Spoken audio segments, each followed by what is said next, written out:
ప్రతిరోజు తన కృపావార్త కొరకు ఎదురు చూస్తున్న మిమ్మల్ని అందరినీ దేవుడు ఆశీర్వదించిన గాక. ఈరోజు దేవుడు మనకిచ్చినటువంటి ఈ వాగ్దానం ఇర్మియా గ్రంథము 30 అధ్యాయము 17వ వచనం. నేను నీకు ఆరోగ్యమును కలుగజేసేదను, నీ గాయములను మానిపెదను అని దేవుడు చెప్తున్నాడు. నేను నీకు ఆరోగ్యమును కలుగజేసేదను, నీ గాయములను మానిపెదను అన్నాడు.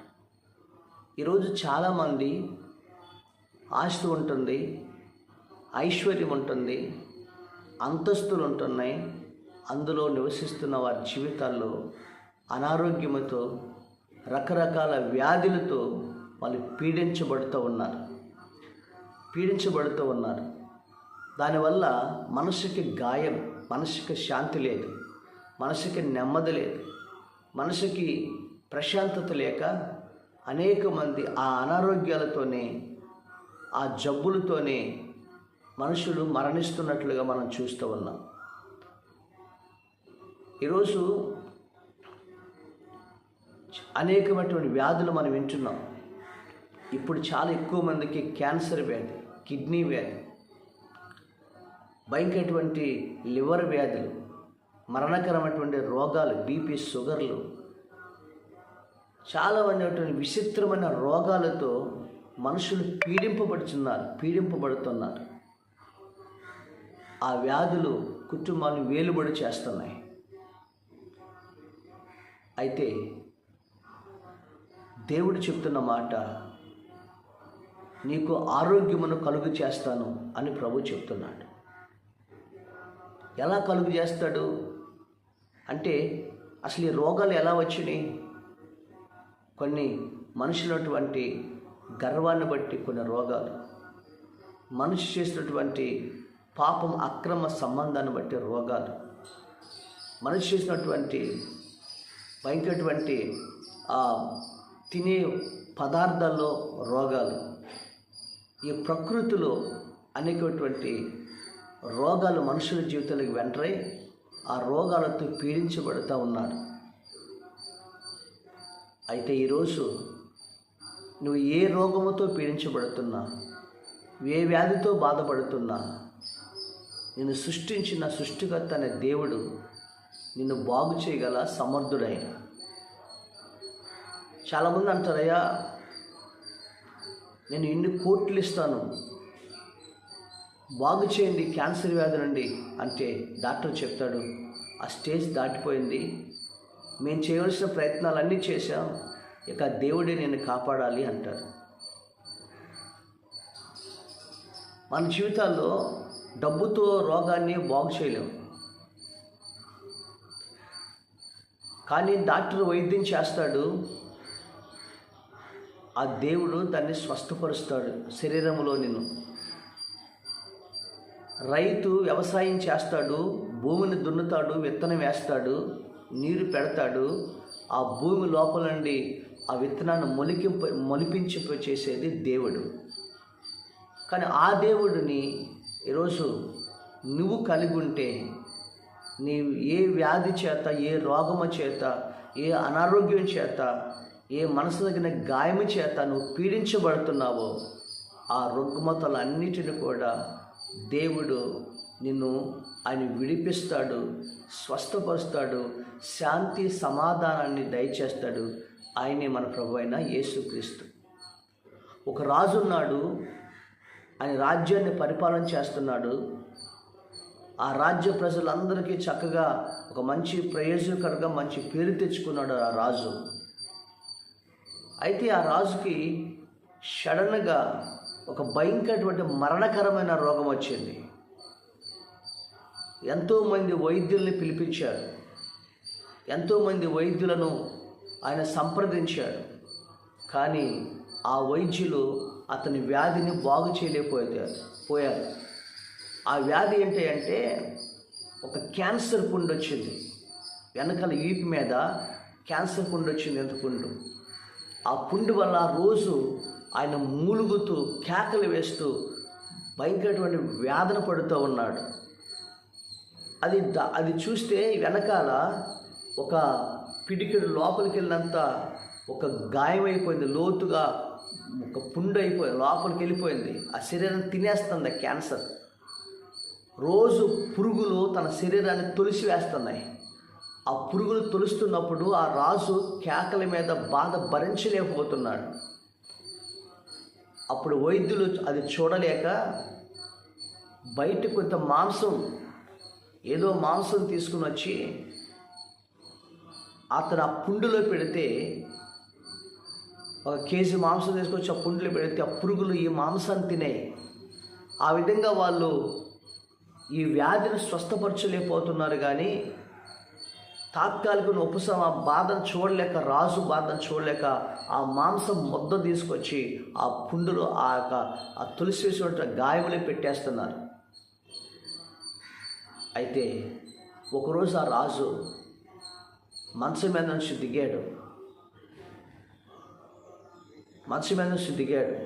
2వ రాజుల గ్రంథం 20వ అధ్యాయములో ఈ మాట మనం చూస్తాం. మంచం మీద నుంచి దిగాడు. ఆయన మోకరించాడు. కన్నీళ్ళతో దేవుడి సన్నిధిలో ఆయన ప్రార్థన చేస్తున్నాడు. ప్రభువా, ఒకసారి నన్ను జ్ఞాపకం చేసుకో, నాలో ఉన్న పొరపాట్లు, నాలో ఉన్న బలహీనతలు క్షమించు అని కన్నీళ్ళు విడిచుచు ఆ దేవుడి తట్టు తిరిగి ప్రార్థన చేస్తూ ఉన్నాడు.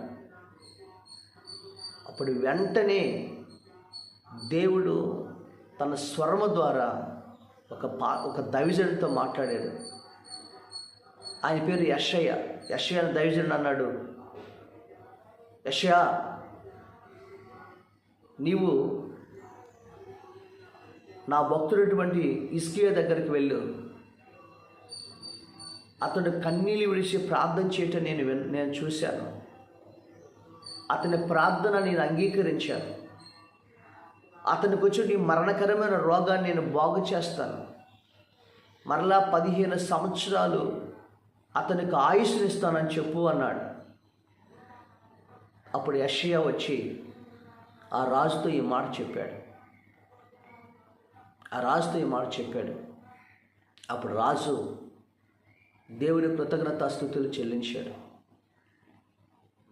ఆ విధంగానే దేవుడు చెప్పినట్లుగానే ఆ మరణకరమైన రోగాన్ని, ఇంకా 2-3 రోజుల్లో చచ్చిపోతాడు అనుకున్న ఆ వ్యక్తిని దేవుడు సజీవుడిగా ఆ రోగాన్ని స్వస్థపరిచాడు, ఆ వ్యాధిని స్వస్థపరిచాడు.